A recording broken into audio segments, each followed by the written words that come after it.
let me ask you guys this. Mhm.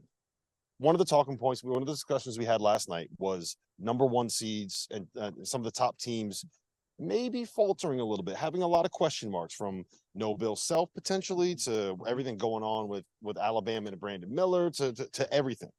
Alabama won by 23 tonight, blowout fashion. But the bigger question is Kansas beat a hot Iowa State team by 13. Jalen Wilson 25-10.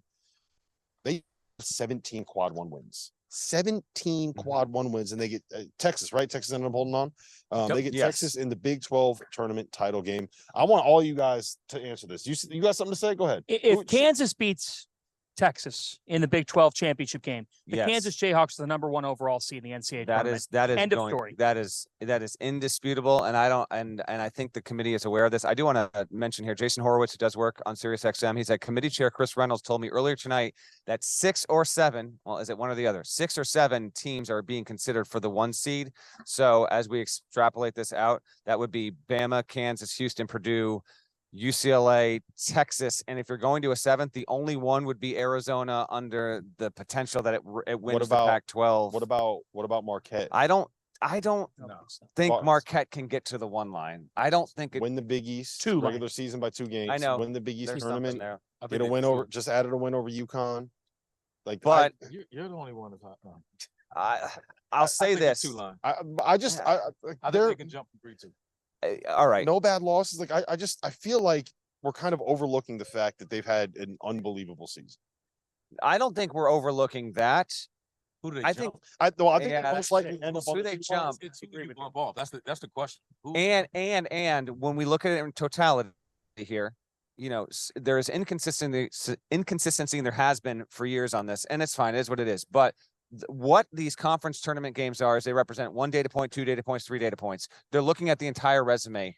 And so when you get to you won the Big East by 1 or 2 games, and then you win the Big East tournament, like that should carry value. I honestly don't know, like by Saturday night at 9:00, if that's going to be in the room and they're going to take that into account and then put them on the board. Maybe they will. I think the discussion is viable, particularly if they were to blow out Xavier, but I have a hard time believing they're going to get there. I think there's a chance.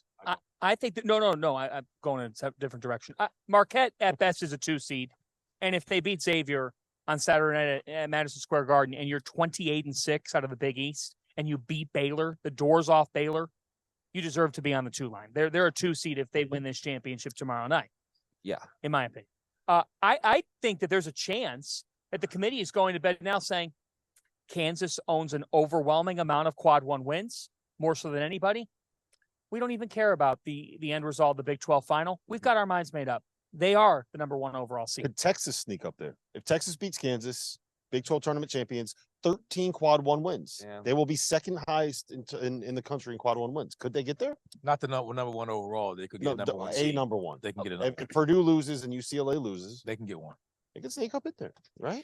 Hey guys, just a reminder, our sponsor for today's episode is Run Your Pool. They are hosting the Field of 68 Bracket Challenge. This year, they are giving away $1,500 in free prizes. It's all an incentive for you to get on there and find out just how good their platform is. I've been using them for my bracket pools for years. I've used them for Super Bowl squares. I use them for everything that I need to use them for. The biggest survivor pool that I'm in for both NFL and NCAA tournament is by Run Your Pool. So go check them out. The link's below. Tap in. See, the only thing I would say is that past precedent would indicate that a lot of times we overvalue what happens in a conference championship game compared to what the committee actually has in the room. Probably fair.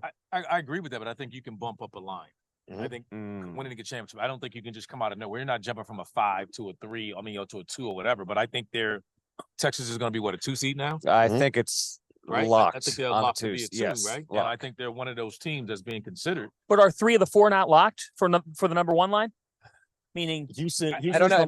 I think if Houston if Houston loses and Texas wins the Big 12, I think that could be a team from a resume standpoint, number standpoint, metrics could jump. Houston right now and its conference affiliation, Houston has 5 quad 1 wins. Okay.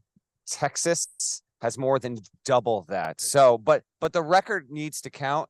And Houston has been number 1 in predictives overall. Strength of record also matters there. Kansas is also number 1 there. Bama's 2.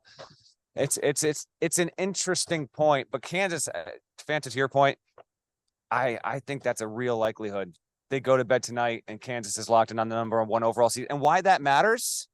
Because Kansas City is a regional. Only the number one overall seed gets to pick its path for the first weekend and second weekend. And so Kansas getting the one means that Houston doesn't go to Kansas City and KU gets shipped somewhere else because it's KC, it's Vegas, it's Louisville, and then it's right here in New York City for the second weekend. Yeah. Yes. I don't think there's anything that I look more forward to next year in college basketball than Houston in the Big 12, because I think we all want to see how that all goes down. Because the narrative is, You're out well, for blood, man. You are out for blood. That conference is going to be nothing but broken bones, broken noses, black eyes. It's But going my to be take a is- war. my take is that you will see the Cougars right near the top of the equation in the Big 12 as well. I think a lot of people think, oh, they'll be fifth or sixth. No.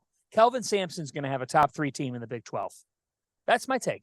I mean, like everything else, let's see what his roster looks like. Who stays, who goes, who comes in. I mean, before I say that. You've All right. talked with a lot of New York City AAU coaches this week. You have been locked in here.